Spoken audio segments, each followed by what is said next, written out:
सह्याद्रीची ही डोंगररांग म्हणजे एक विलक्षण, अचंबित करणारी आणि जैवविविधतेने भरभरून असलेले ठिकाण. आणि अशा या जैवविविधतेने भरभरून असलेल्या एका जंगलाची सफर आपल्याला आज करायची आहे. जी सफर आयोजित केली गेली ती माउंटेन ॲडव्हेंचर कोल्हापूर यांनी. आणि जंगलामधील जीवसृष्टी समजावून घ्यायची आहे प्रसिद्ध पर्यावरण अभ्यासक प्रमोद माळी सर यांच्याकडून. तर आमची आजची जंगल सफारी सुरू झाली ती सह्याद्री व्याघ्र राखीव चांदोली राष्ट्रीय उद्यान अंबासडा प्रवेशद्वारापासून. जंगल कसे अनुभवायचे याबद्दलची संपूर्ण माहिती प्रमोद माळी सर यांनी दिली. हे जंगल जाणून घ्यायच्या अगोदर काही महत्त्वाच्या सूचना प्रमोद माळी सर यांच्याकडून दिली गेली.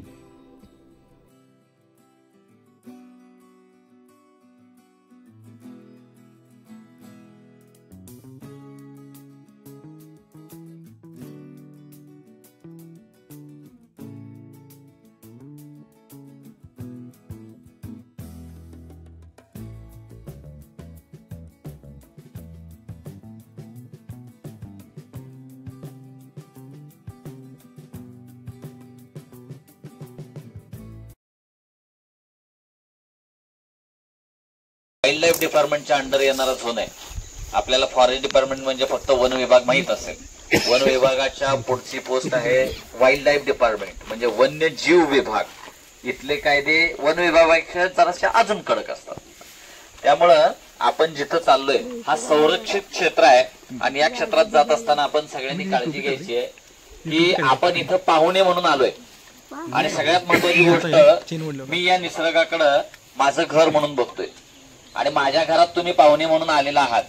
पाहुणे म्हणून आलेला आहात तर पाहुण्यासारखं राहा. परत जाताना सुद्धा पाहुण्यासारखंच जा. म्हणजे आपण कुठेही दंगा करणार नाही. जंगल बघितलं की आपल्याला लहानपणापासून मारून मुस्कुटून दाबून झोपवून ठेवलेला जो काही मोगलेनी टार्झन असतो तो अचानक जागा होतो. तो अजिबात कुणी जागा करायचा नाही, त्याची गरज नाहीये. कारण आपले आवाज इतके गोड नाहीत की कुठल्याही प्राण्याला ऐकावेसे वाटत असते. म्हणजे फुरसो जातीचा साप या पट्ट्यातच आहे.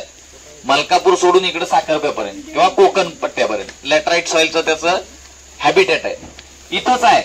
आता हा आहेच मुळात 1.5 ते 2 फुटाचा. बसताना कॉईल करून बसतो. तुमच्या हातावरती 4 साप बसतील एवढे साप आहेत हे. म्हणजे तुमचा 10 रुपयाचा डॉलर जो असतो तेवढ्या आकारात तो बसू शकतो आणि कॉईल करून तसाच बसलेला असतो. आता याच्यात जर समजा तसं काही असतं आणि एखाद्याला चावला असता तर सगळी ट्रिप इथून परत सगळा ट्रेकच संपला. त्यामुळे लक्षात ठेवायचं, पुढे एकटा चाललाय, इथून पुढे सड्यावरती जाईपर्यंत पुढे चालणाऱ्याच्या पाठीमागून सिंगल लाईन आपल्याला जावं लागतं. मार्गदर्शनानंतर आम्ही निघालो जंगल अनुभवायला.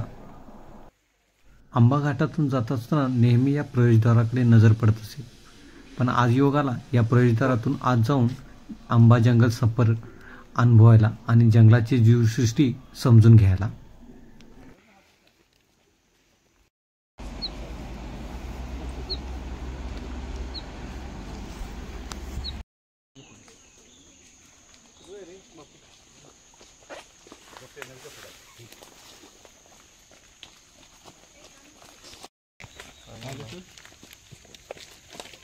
पण जंगलात आहे, पाहिजे तुला देतो बाबा. ते माझ्या मागे ग्रहणच आहे. तर आपण त्या ठिकाणी किडा बघायला थांबलोय. आपल्या अंगात कमी असतात म्हणून आणखी एक दाखवतो.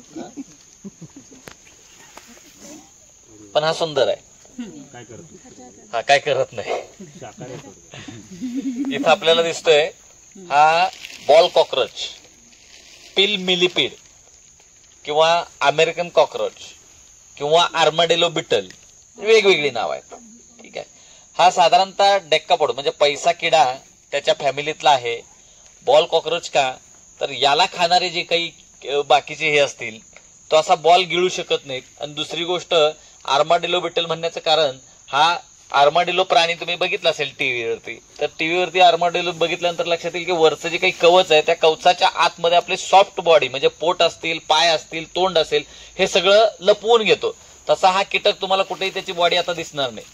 आतमध्ये बॉल करून आतमध्ये सगळे काही सॉफ्ट भाग असतील त्याचे, मग पाय, पोट किंवा तोंड हे सगळं आतमध्ये लपवून ठेवतो तो. आणि याचा धोका टळला, अगदी असा जर तुम्ही हातात ठेवला तर 2-2, 3-3 तास सुद्धा हा बॉल उघडत नाही. पण जर याचा तुम्ही खाली ठेवला तर धोका टळलाय असं कळालं की मग तो बॉल उघडतो आणि सरपटत चालायला लागतो. तर असा पिल मिलिपेड आर्माडिलो बिटल आपल्याला जाताना असे असंख्य दिसतील सुद्धा.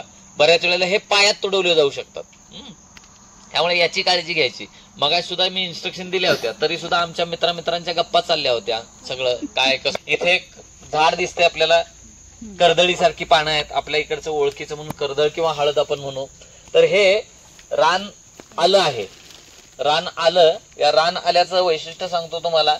याला फळं येतील. आता इथं दिसतंय तुम्हाला, पिकल्यानंतर फळ आकर्षक असं भगव्या रंगाचं, हा जो रेनकोट दिसतोय सेम याच कलरचा आहे आणि इतकं आकर्षक दिसतं. त्याच्या आतमध्ये पांढऱ्या रंगाच्या बिया, उमलताना ते स्टार मध्ये उमलतं फळ आणि फ्लॉवर सारखं दिसतं. असतं फ्रूट, पण दिसताना फ्लॉवर सारखं दिसतं. आकर्षक भगव्या रंगाच्या मध्ये पांढरे व्हाईट असे बंच मध्ये झुपका बियांचा दिसतो. दिसायला इतकं सुंदर दिसतं. पण हा स्टार फ्रूट, तर स्टार फ्रूट नाही आहे, पण या तर हा पार्ट ऑफ जोक सोडून दे. तर हे आपल्या इथं भेसळ केली जाते. याची कशात भेसळ केली जाते? तुम्ही महिला वर्ग आपल्याकडे आहे आज ट्रेकिंग मध्ये, तुम्ही हे वापरलंय सगळ्यांनी. तमालपत्रीचा काय संबंध नाही, जवळ आहात ते दिसतंय ना, आकार दिसतोय तुम्हाला. फक्त याचा सुकल्यानंतर छोटा होईल. मोठी वेलची, व्हेरी गुड. बडी इलायची, रान इलायची, जंगली इलायची, जंगली वेलची, ती हीच ती. ही भेसळ म्हणून वापरण्यात आलेली आहे. ओरिजिनल वेगळी आहे, ही भेसळ म्हणून वापरली जाते. आपल्याला त्याच्याबद्दल काडीची माहीत नसते. पण हे सगळं सह्याद्रीतून येतं. बऱ्याचशा स्पायसेस असतील, बऱ्याचशा कंद भाज्या असतील, बरेचसे फ्रुट्स असतील, त्याचे आईबाप म्हणजे वाईल्ड व्हर्जन्स सगळेच्या सगळे आपल्याकडे. त्याच्यापासून आपण कल्टिवेट करत करत कुठपर्यंत पोहोचलो याही गोष्टी बघायच्या. मगाशीच आपण खाऊची पानं सगळीकडे बघितली, तिथं दिसतायत ना, पानपट्टीवाले सगळे इकडे आले असते. ते खाऊची पानं नाही आहेत, पण त्याचीच फॅमिली आहे. नागवेल किंवा आपण ज्याला नागपान म्हणतो, हे नागवेलीची पानं, खाऊची पानं त्याच्याच कुळातला आहे. पण ही मिरी आहे, मिरी. पण हा भावकी आहे त्याची. पण मिरी सुद्धा ही जंगली मिरी आहे किंवा रान मिरी आहे. त्यामुळे याच्या मिऱ्या ज्या आहेत अगदी छोट्या असतात, मोहरीपेक्षा थोड्याशा दुप्पट आकाराच्या. 2 मोहरी घातल्यानंतर जेवढा आकार असेल तो. पण हा मसाल्यामध्ये आपण वापरत नाही, पण याच्यामधूनच कल्टिवेट करून आपण ब्लॅक पेपर तयार केलेला आहे. पेपरेसी फॅमिलीतला आहे. तर याच्यामध्ये याचा पानांचा किंवा याच्या पंचांगाचा वापर आयुर्वेदामध्ये सुद्धा केलेला आहे. याला मरीच असं संस्कृत मधलं किंवा आयुर्वेदातलं नाव आहे. ठीक आहे. ही काळी मिरी आपण बघितलं. रान आलं, त्याचा वापर माणसांनी जंगली वेलची किंवा रान वेलची म्हणून, वेलदोडा म्हणून केलेला आहे. त्याच्या फळांचा वापर तेही बघितलं. आर्माडिलो बिटल असं थोडं थोडं काही बघत.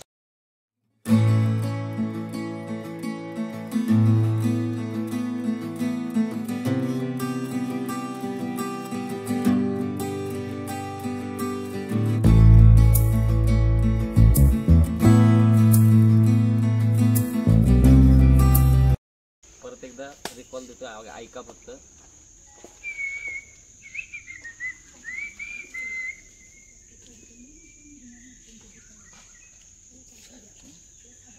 पुढं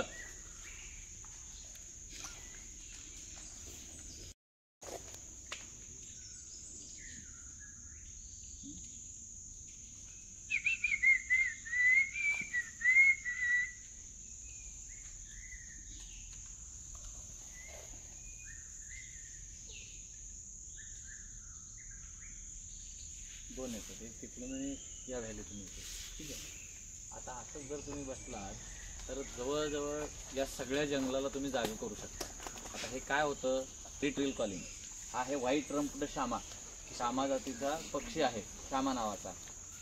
आता शामा नावाचा पक्षी मी आल्यानंतर एक कॉल कुठून तरी सिंगल कॉल आला त्याचा.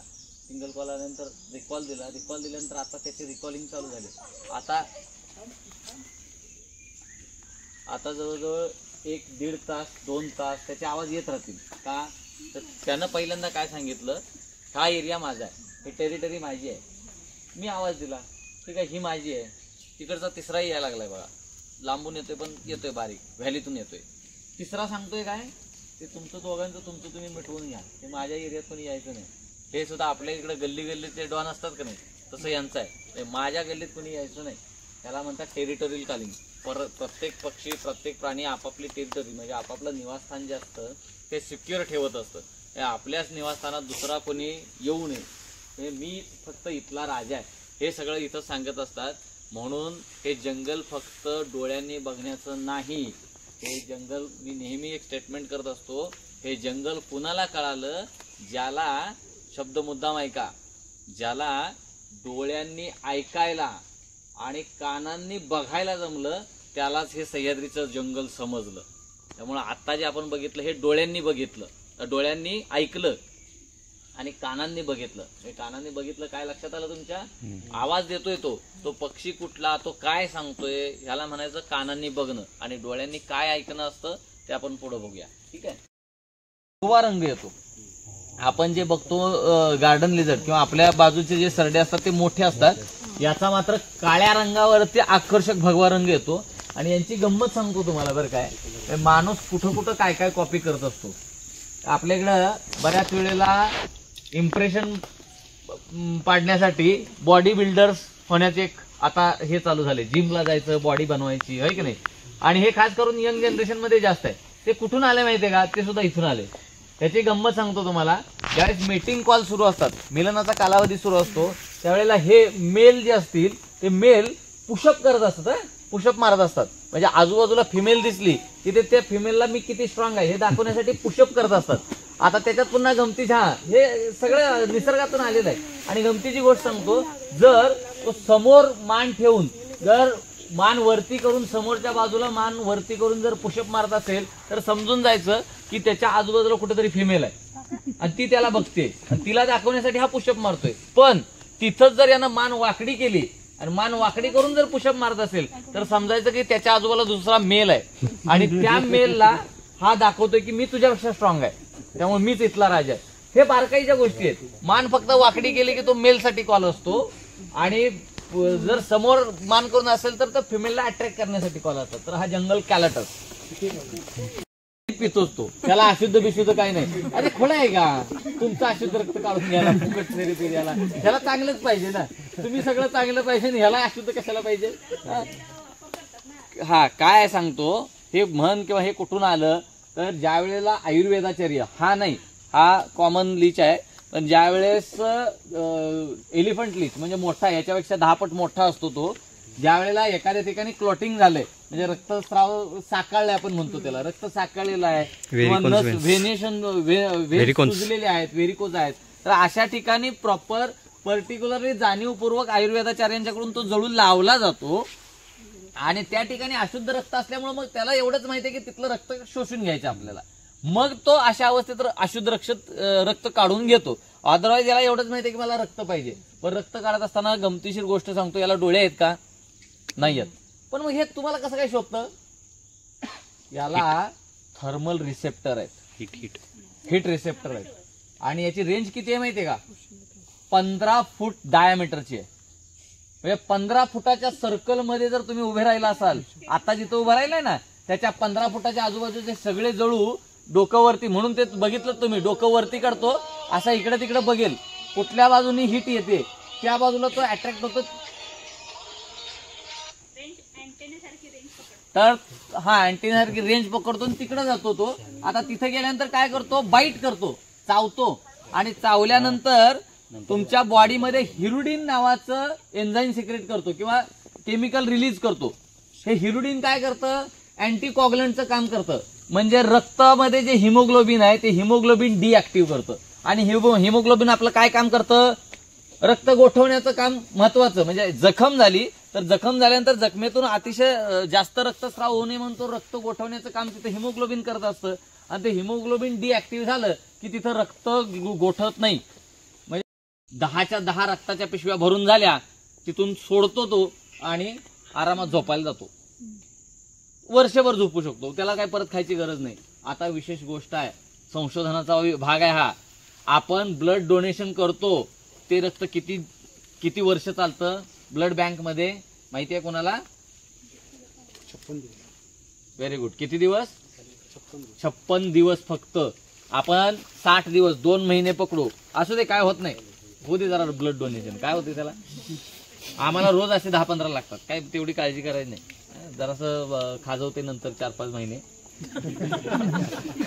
ठीक आहे. आता बस ब्लड डोनेशन केल्यानंतर आपलं ब्लड फक्त 2 महिन्यासाठी ब्लड बँक मध्ये ठेवलं जातं. जर त्याचा वापर नाही झाला तर कचऱ्यात टाकून दिलं जातं, म्हणजे ते खराब झाले असं मान्य करतात. पण याच्या ब्लड सॅक मध्ये 10 ब्लड सॅक मध्ये हे जे त्यानं ब्लड डोनेशन आपल्याकडून करून घेतलंय हे ब्लड त्याला 1 वर्ष चालतं. हा संशोधनाचा भाग आहे. याच्या सॅक मध्ये ठेवलेलं ब्लड सॅक मध्ये ठेवलेलं रक्त 1 वर्षभर 12 महिने टिकून राहतं. मग आम्ही कुठं उन्नत आहे? एक गोष्ट बघायची आहे. आपल्या डोक्यावरती वेल पसरलेला दिसतोय, ठीक आहे. आपल्या इकडं वेलींचे वेगवेगळे प्रकार आहेत सह्याद्रीमध्ये. त्याच्यात सगळ्यात महत्वाचं म्हणजे लाईनाज हा एक प्रकार आहे वेलींचा. त्यामध्ये 7 लाईनाज आपल्या सह्याद्रीमध्ये आहेत. लाईनाज म्हणजे काय?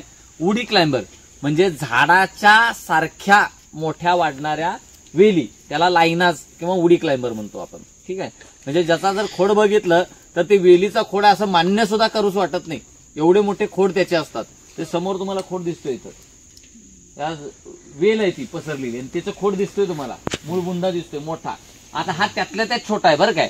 आणि ही जी वेल आपण बघतोय हा अँटाडा हृदयी म्हणजे गारंबीचा वेल आहे. गारंबीचा बापू सगळ्यांनी ऐकला असेल, तसा हा गारंबीचा वेल आहे. त्याला रान चिंचोका असंही म्हटलं जातं, कारण याचं जे बी आहे ते चिंचोक्यासारखं असतं पण मोठं असतं. तर हा रान चिंचोका गारंब्याची वेल, याची वैशिष्ट्य सांगतो.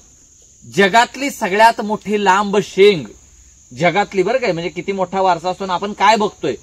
जगातली सगळ्यात मोठी लांब शेंग कुठली? तर गारंबीची शेंग. याची शेंग 6-6.5 फुटापर्यंतची मिळते. एक शेंगेची लांबी 6 ते 6.5 फूट असते, बरोबर. या वेलीचं दुसरं वैशिष्ट्य सांगतो तुम्हाला.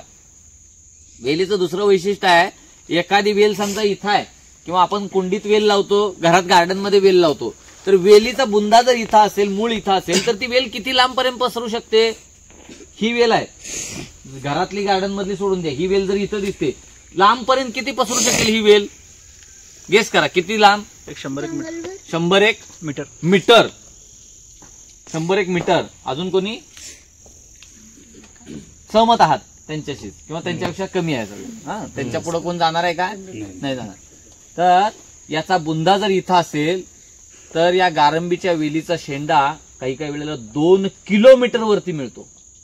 एवढ्या लांबपर्यंत पसरत जाते. आणि या काम काय या वेलीचं माहितीये का? झाडं पाडायचं काम आहे.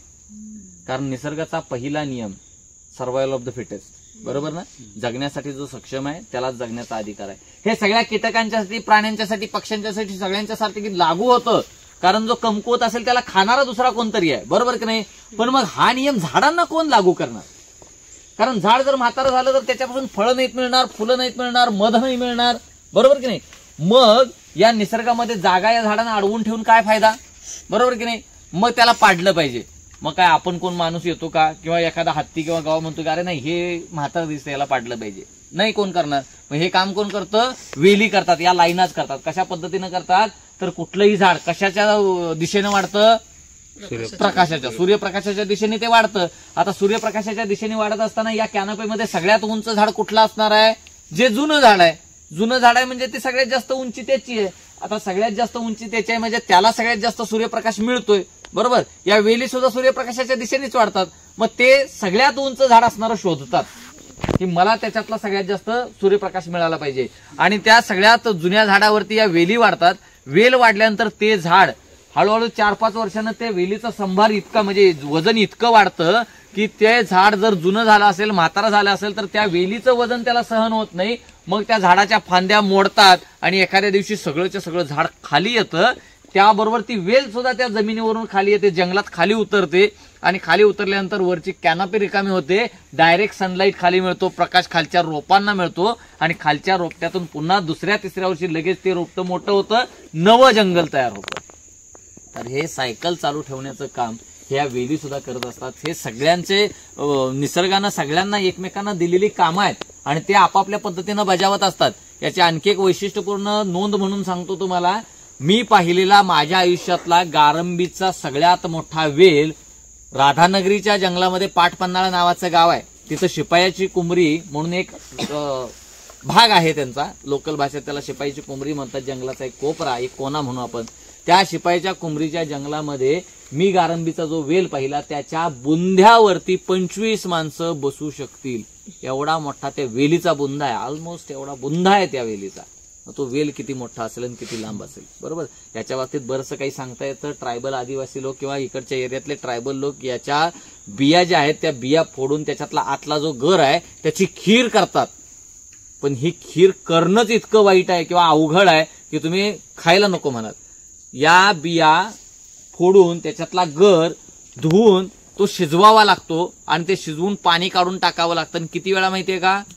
11 वेळेला. 11 वेळेला शिजवायचं, पाणी काढून टाकायचं, शिजवायचं, पाणी काढून टाकायचं. एकदा उकळायचं म्हटलं तरी 1 तास जाणार आहे. 11 तासाची प्रोसेस आहे. आणि 11 वेळा फिल्टर केलेलं हे जे काही त्याचा गर असेल तो गर पुन्हा खिरीमध्ये वापरायचा आहे. तुम्ही मला खपली गव्हाची खीर त्याच्यापेक्षा सोपी आहे की नाही, आणि विकत शेवळ्या आणल्या तर त्याच्यापेक्षा सोपी. सोडूनच त्या हॉटेलमधनं डायरेक्ट खीरच आणू, आहे की नाही. एवढं सोपं आहे. मग हे कशाला? तर जुन्या काळामध्ये जर काही खायला नाही मिळालं तर हे सुद्धा खाता येत होतं. पण जुन्या लोकांचा अभ्यास इतका. आणि जर मग तुम्ही म्हणाल कशाला 11 वेळा फिल्टर, एकदा दोनदा फिल्टर केल्यावर काय होईल? करून बघा कधीतरी. जागेवर जीभ सुजते, बोलताही येणार नाही. 4 दिवसापर्यंत ती सूज उतरत नाही. अख्खं तोंड सुजतं, घसा सुजतो, जीभ सुजते. पण हे शोधण्यासाठी कोणाच तरी घसा, गळा, तोंड, जीभ सुजलेली आहे. पण मला वाटतंय असं, माणूस किती खटपटी आहे बघा. त्याला 11 वेळेला शिजवून पाणी काढून टाकल्यावर मग ते खाता येतं असं कळायला 11 वेळेला त्याने जीभ सुजवून का घेतली असेल? हा संशोधनाचा विषय आहे. ठीक आहे. अशी गारंबीची वेल जगातला सगळ्यात लांब शेंग कुठली असेल तर ती गारंबीची शेंग. तो वारसा आपण इथं बघतोय.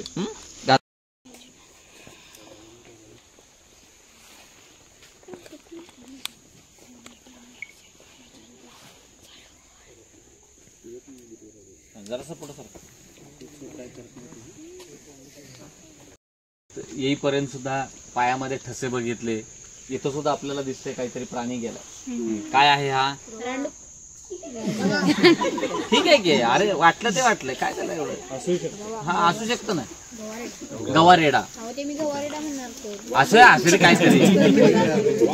दोन्ही एकच, काय फरक पडत नाही.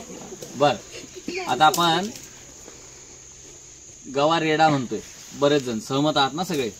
मुळात तो रेडा नाही आहे. आता तुम्ही मला म्हैस असेल, म्हैस पण नाही, रेडी पण नाही, रेडा पण नाही आहे. तो बैल आहे, बुल फॅमिलीतला आहे. त्यामुळे त्याला गवा एवढा शब्द आहे, रेडा वगैरे नाही, किंवा बैल सुद्धा म्हणता येत नाही. तर त्याला गवा हाच फक्त शब्द आहे. बैल का? कारण त्याला डॉर्सल रिज आहे, म्हणजे वशिंड आहे त्याच्या पाठीवरती बघितलं तर, बरोबर.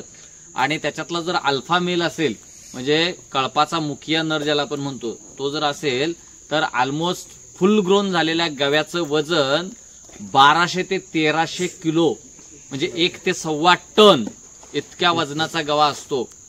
मग हा जो प्राणी आहे हा जगातला सगळ्यात मोठा वाईल्ड बुल म्हणजे गवा. आणि त्या प्राण्याचे पायाचे ठसे आपण बघतोय. ही आत्मीयता आपल्याकडे पाहिजे. नाहीतर मग काय, आम्ही काय गव्याच्या पायाचे, गवा रेड्याच्या पायाचे ठसे बघितले. तो रेडा नाही आहे. आणि जगातला सगळ्यात मोठा जंगली बैल म्हणजे गवा आहे. आणि तो आपल्या इकडे आहे, आपल्या जंगलात आहे, म्हणजे हे जंगल समृद्ध आहे. जगाच्या पाठीवरचे वारसे मी सांगतोय तुम्हाला. मगाशी सांगितलं जगातली सगळ्यात लांब शेंग आपल्या इथे येते, त्याची वेल आपण बघितली, त्याचं जिवंत झाड आपण बघितलं. याच्या मोठा वारसा काय आहे? काय होते माहितीये का? परदेशातनं येणारे माझ्याकडे जे पर्यटक आहेत ते फार आत्मीयतेने, अरे वा एवढा मोठा वारसा, जगाच्या पाठीवरचा वारसा आम्ही बघितला. तर आम्हाला काय असतंय, अरे ते सांगते काय तर पण हिथं लागले जळू चावायला. ते तिकडे लक्ष फारसं देऊ नका. भावना समजतो मी, तुम्हाला चावते तसं मनातला आहे. याला काय म्हणतो आपण इंग्रजीमध्ये किंवा शास्त्रीय भाषेत याला काय म्हणतो? या पावलांच्या ठस्यांना माहितीये कोणाला? फुटप्रिंट. अजून कोणी सांगू शकताय? प्राण्यांच्या पावलांच्या ठस्याला काय म्हणतो आपण? पगमार्क. पगमार्क वाघाचे. एक फुटप्रिंट आहेत, दुसरा आहे पगमार्क आणि तिसरा आहे हुपमार्क. तिसरा आपण बघतोय हुपमार्क. हुपमार्क म्हणजे ज्याच्या पावलांना खूर आहेत अशा सगळ्या पायांचे ठसे जे असतील, खूर असणाऱ्या पावलांचे ठसे, त्याला म्हणायचं हुपमार्क. आणि पगमार्क कुणाचे? ज्यांच्या पायांना गादी आहे, ज्यांच्या पायाच्या पावलांना गादी आहे. मग ते डॉग फॅमिली आणि कॅट फॅमिली सगळे त्याच्यात. मग कोल्हा, लांडगा, तरस जे काही असतील ते, वाघ, बिबट्या, सिंह, चित्ता जे काही असतील ते, रानमांजर असेल, हे सगळे आले पगमार्क मध्ये. आणि तिसरं आहे ते फुटप्रिंट. फुटप्रिंट मध्ये प्रायमेट्स जे आहेत हे प्रायमेट्स सगळे फुटप्रिंट मध्ये येतात. मग त्याच्यामध्ये माणूस, माकड, वानर हे सगळे फुटप्रिंट मध्ये येतात. आपण जे बघितलं हे हुपमार्क आहेत. 2 हुपमार्क आपल्याला दिसले. सुरुवातीला येताना दिसला तो म्हणजे सांबराचा आहे, सांबर डिअर. आणि हा हुपमार्क गव्याचा आहे. आता सांबर डिअर जे बघितलं, हे सांबर म्हणजे भारतातलं सगळ्यात मोठं हरिण ते आपल्या इथं आहे. त्याच पद्धतीने आता बघायला मिळणार नाही, त्याचे हुपमार्क सुद्धा बघायला मिळणार नाहीत. जगातलं सगळ्यात छोटं हरिण आपल्या या प्रदेशात आहे, या भागात आहे. माऊस डिअर, गेळा, डिकडिक, पिशर असं वेगळे नाव आहे त्याचे, 2-3 नाव आहेत. तर पिसोरी हरिण आम्ही म्हणतो. एवढंच छोटंसं हरिण आहे, 3 ते 3.5 किलो वजनाचं हरिण आहे. आणि जगातलं सगळ्यात छोटं हरिण ते आपल्या इथं आहे. भारतातलं सगळ्यात छोटं हरिण, त्याचे हुपमार्क तुम्ही बघितले, पावलांचे ठसे तुम्ही बघितले, बरोबर. एवढा वारसा आहे. आता या जगातल्या सगळ्यात छोट्या हरणाचं आणखी एक वैशिष्ट्य सांगतो. एकमेव जगातलं हरिण असं आहे जे झाडावर चढतं. हरिण आहे. आता तुम्ही म्हणाल मग झाडावर चढतं म्हणजे सरळ निलगिरीच्या झाडावर चढेल काय? नाही, त्याला झाडाची व्हर्टिकल अशी झाडं आहेत, अशी आता मोठ्या बुंद्याची असं जे झाड आहे अशा झाडावरती सुद्धा ते चढतं आपल्या संरक्षणासाठी. संरक्षणाला चांगला उपाय त्यानं शोधलेला आहे. झाडावर हरणं चढायला लागले. ठीक आहे. तर अशा पद्धतीने इव्होल्युशन स्टेजेस अजूनही आपल्याला बघायला मिळतात. त्या सगळ्या जाणून घेता येतात या सह्याद्री रेंजेस मध्ये. ठीक आहे. चला, तर हे माहिती आहे का कुणाला याच्याबद्दल? दातपडीचं ना. Very good. दातपडी किंवा रामाटा. रामाटा, दातपडी मराठी नाव आहे त्याचं रामाटा. स्थानिक भाषेमध्ये त्याला दातपडी म्हणतात. रामाटा का? याची काठी काढलीत आणि मारलीत तर रमाटा मारल्यानंतर जसा वळ उठतो तसा त्या काठीचा आकार हातावरती उठतो किंवा अंगावरती उठतो म्हणून रामाटा. दातपडी का? तर याची पानं चघळलीत तर 2 तासाच्यात सगळे दात निखळून पडतात अशी मान्यता आहे. मी काय अजून करून पाहिलेलं नाही. एखाद्याला इच्छा असेल तर करून बघा, एक्झाम्पल होईल आमच्याकडं. ठीक आहे. तर याच्यात काय आहे तर टिश्यू स्वेलिंग एन्झाईम्स आहेत, पेशी फुगवणारी रसायन आहेत. आणि हे आम्ही करून बघितलेलं आहे. अगदी त्याची पानं काढली, चोळलं, तिथं रस काढला, त्याने रब केलं, चोळलं तिथं त्वचेवरती, तर त्वचेला सूज येते. पेशी फुगवणारी रसायनं त्याच्यात आहेत. Very good. एक मिसयूज केला जातो. हा मिसयूज शक्यतो गुरांचे व्यापारी असतात हे करतात. एखाद्या मार्केटमध्ये जायचं, कडकं जनावर विकत घ्यायचं, स्वस्तात मिळतं, घरी आणायचं, याच्या पानाचा रस काढायचा आणि अंगावरती मालिश करायची, मसाज द्यायचा. मसाज दिला की 2 तासात त्याला सूज येते, मस्क्युलर दिसायला लागतं. लगेच दुसऱ्या मार्केटमध्ये नेऊन रिसेलिंग करायचं. हट्टकट्ट दिसतं, भाव चांगला मिळतो. ते ज्यानं नेलं त्या शेतकऱ्यांनी नेल्यानंतर 2 दिवसात पुन्हा ते नॅचरली सूज उतरून जाते, पुन्हा ते कडकं दिसायला लागतं. शेतकरी परत व्यापाऱ्याकडे येतो, अरे ते नेलेलं जनावर 2 दिवसात कडकं झालं. आता म्हणतो माझ्याकडून नेलं तेच व्यवस्थित होतं, तुझ्या इथं गेल्यानंतर तसं झालं म्हणजे तुझ्या गोठ्यात गेल्यानंतर त्याला चाक लागली म्हणजे दृष्ट लागली, त्यामुळे तू माझ्याकडे येण्यापेक्षा आता दुसरीकडे जायला पाहिजे. मग कुठं जायला पाहिजे? मांत्रिक, तांत्रिक, कोंबडं, बकरं, नाळं, अंगाळा, फुंगारा जे काय असेल ते तिकडं. हे त्याच्या पाठीमागे मेन रिझन कोण आहे? हाय. तर हा दातपडी ग्निडिया ग्लाउका असं मराठी सोपं नाव म्हणू आपण, शास्त्रीय नाव त्याला सोडून द्या. मराठी नाव दातपडी छान आहे. याच्याबद्दल आख्यायिका आहेत बरं काय. जेवण करायला ट्रेकर गेले आणि त्याची काडी जेवणासाठी वापरली, हलवायला ते उलताना किंवा पळी म्हणून आणि दात पडले, या सगळ्या आख्यायिका आहेत. कारण आजपर्यंत आमच्या याच्यामध्ये कुठं दात पडलेले कोण भेटलेले नाही आहेत याचा पानं खाऊन. अर्थात तुम्हाला मी मगाशी म्हटलं ते पुन्हा रिपीट करतो, कोणाला बघायचं असेल तर बघायला हरकत नाही. पण टिश्यू सेलिंग एन्झाईम्स आहेत याच्यामध्ये नक्कीच. ठीक आहे. कारण ते त्वचा सुजते त्यांना. ठीक आहे. हा पैसा किडाचा आहे, काही पायात आला असता. इथं आता दुसरी गोष्ट बघायचं आहे, गव्याचं शेण. तेव्हा बघायची गोष्ट आहे का? हेही बघायची गोष्ट आहे. काय होतंय, बऱ्याच वेळेला याच्यावरती वाढणारे कीटक असतील, काय असतील, हे ऑब्झर्वेशनचा भाग असतो. तो गवा काय खातोय, त्याची विष्ठा कशी आहे, तो हेल्दी आहे का. तर जंगलामध्ये गेल्यानंतर ऑब्झर्वेशन करत असताना याचं पहिलं ऑब्झर्वेशन केलं जातं आणि याचं ऑब्झर्वेशन करून तो प्राणी काय खातोय, तो हेल्दी आहे का हे बघितलं जातं. तेव्हा संशोधन करत असताना संशोधक गवा शोधायला जात नाही किंवा प्राणी शोधायला जात नाही, प्राण्यांची विष्ठा पहिला शोधतात. तर हे आहे. आता इथं आपल्याला दिसतंय, हे बघितल्यानंतर आता रील्स मधलं काय आठवतं माहितीये का? सुका पाटील. रान मांजर आहे का? फॉक्स आहे. कोल्ह्याचा? फॉक्स म्हणजे कोल्हा नाही, आपल्या इथला वाईल्ड डॉग. हां हां. ज्याला आपण हे म्हणतो कोळशिंदा. कोळशिंद्याचा आहे. Wild dog danger. गहू इकडेच गेले तर खाली काय गहू खाली इकडेच गेले. पायाचे ठसे इथं क्लिअर दिसायला तो काही हो हा ना इथं आहे. होय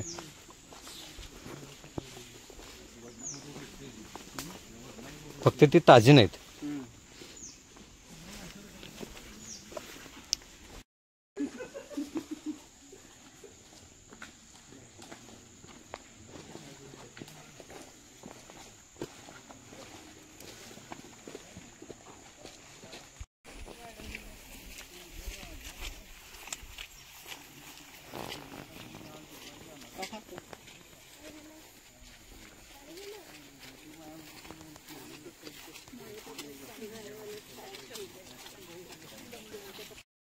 ते उभे हा सगळा डेक्कन प्लाटू किंवा आपण पठारी प्रदेश म्हणतोय. हे पठार आपला डेक्कन प्लाटू किती वेळेला इरप्शन झालेलं माहितीये का?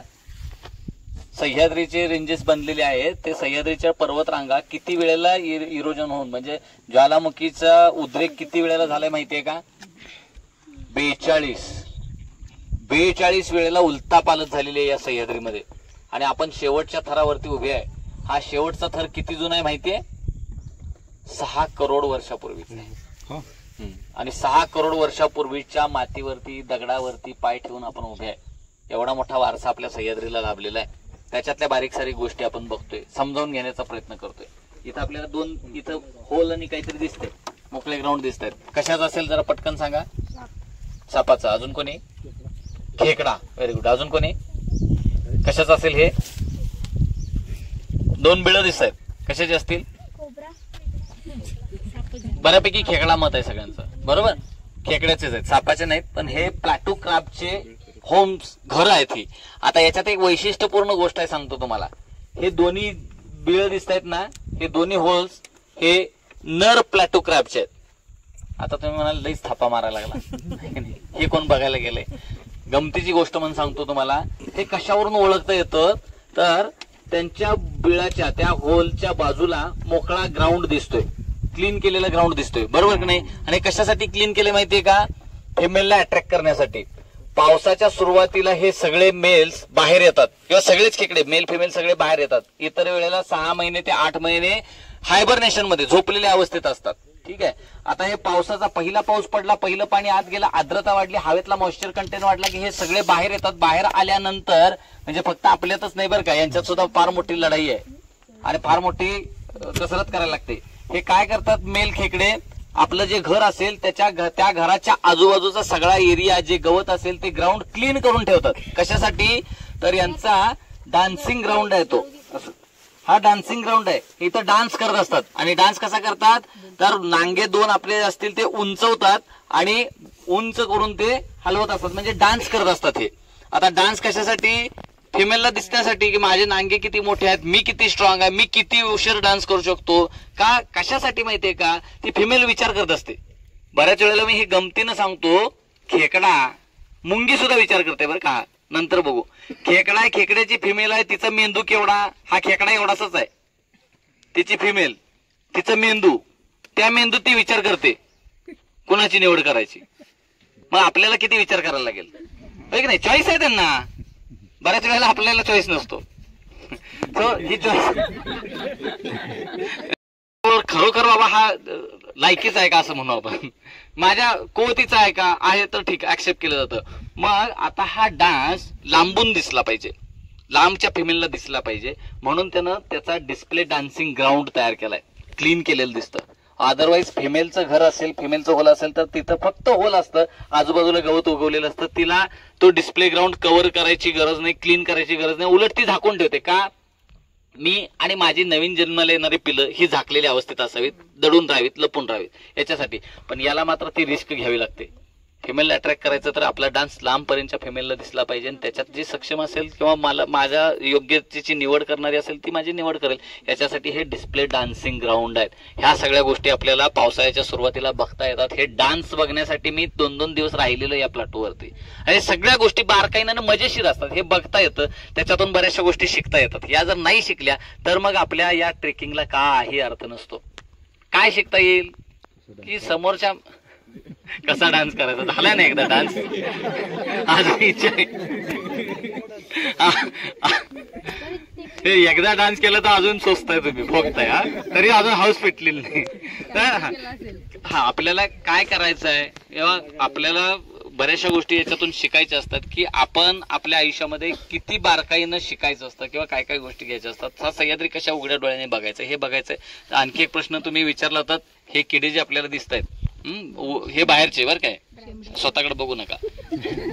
हे किडे जे आपल्याला दिसतात ड्रॅगन फ्लाय ज्याला म्हणतोय, हे ड्रॅगन फ्लाईज आहे. चतुर, शेंबडी माशी, हेलिकॉप्टर, विमान, काय काय वेगळी वेगळी नाव आहेत त्याची आपल्याकडे. तर आपण हा घोडा, तर हे जे उडताना दिसत आहेत हे सगळे कीटक पावसाळ्याला किंवा पाऊस पडायचे चिन्ह आपल्याला दाखवले जातात असं म्हणतात, बरोबर की नाही.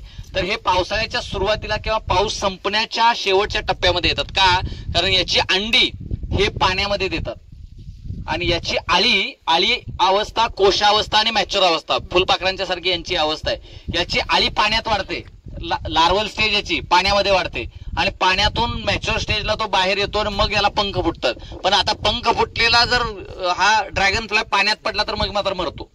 मॅच्युअर झालेला पाण्यात पडला की मरतो. पण अंडी घालायला मात्र पाण्यावरतीच जावं लागतं. बऱ्याच वेळेला तुम्ही निरीक्षण केलं असेल, तलावाकाठी असेल, दबक्या शेजारी तळ्यासाठी काठी जर बसला तर ह्या ड्रॅगन फ्लाय तुम्हाला त्या पाण्यावरती हॉपिंग करताना दिसतील, बरोबर की नाही. शेपटी टेकवतात आणि असं पुढे उडून जातात, हॉप करत जातात. कशासाठी, पाणी प्यायला जात नाहीत. आम्ही म्हणतो ते पाणी प्यायला लागले, पाणी नाही पित, ते अंडी त्या ह्याच्यात सोडत असतात, त्या पाण्यामध्ये अंडी सोडतात.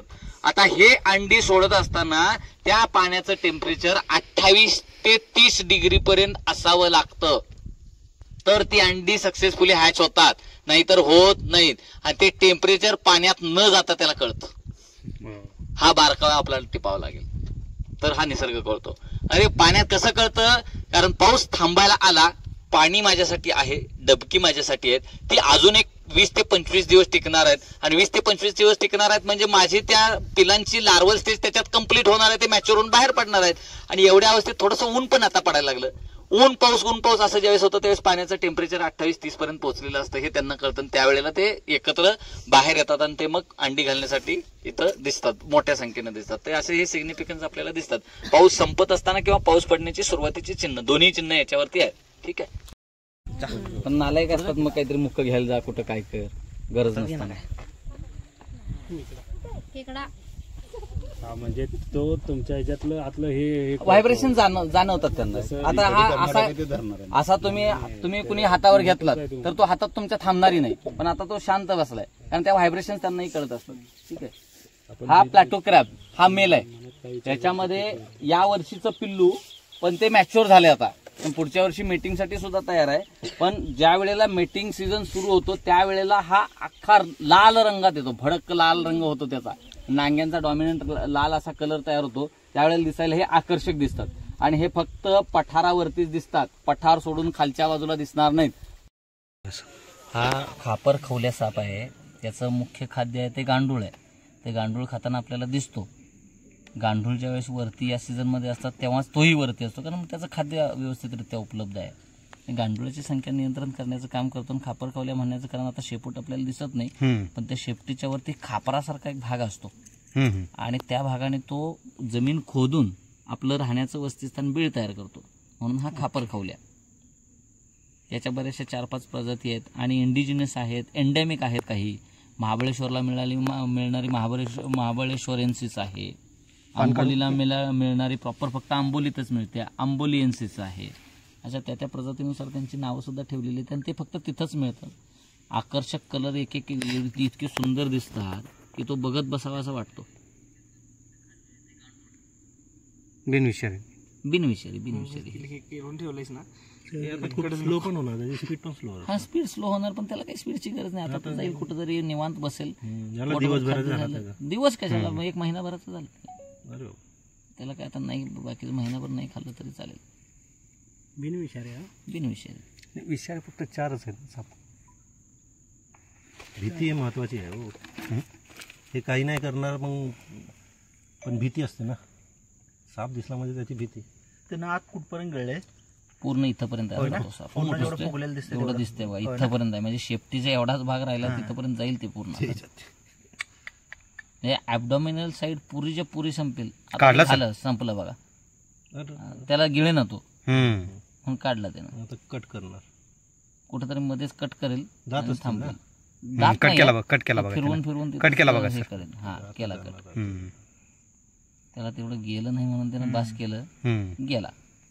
आता बिळात कुठेतरी जाण्याचा प्रयत्न करून बिळात शोधून त्याला रस्त्यावरून आपण फक्त बाजूला ठेवून टाकू.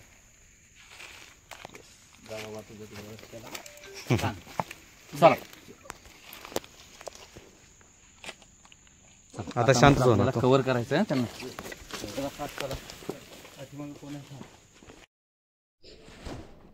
या 1.5 ते 2 तासाच्या जंगल ट्रेकमध्ये आम्हाला ज्या गोष्टी दिसल्या त्याची संपूर्ण माहिती मिळाली. तसेच जंगल कसे पाहावे याचीही माहिती मिळाली. आंब्यासाड्यावरती पोहोचल्यानंतर प्रत्येकजण आपापला मोबाईल घेऊन हा निसर्गरम्य वातावरणाचे क्षण आपल्या कॅमेऱ्यामध्ये टिपू लागले. तर मित्रांनो, तुम्हाला आमचा हा 1 दिवसाचा जंगल ट्रेक आणि जंगलातील माहिती कशी वाटली नक्की कमेंट करा. जर व्हिडिओ आवडला असेल तर लाईक करा, शेअर करा आणि चॅनलवरती जर तुम्ही नवीन असाल तर आपल्या या चॅनलला सबस्क्राईब करायला विसरू नका. पुन्हा भेटू दुसऱ्या एका व्हिडिओमध्ये.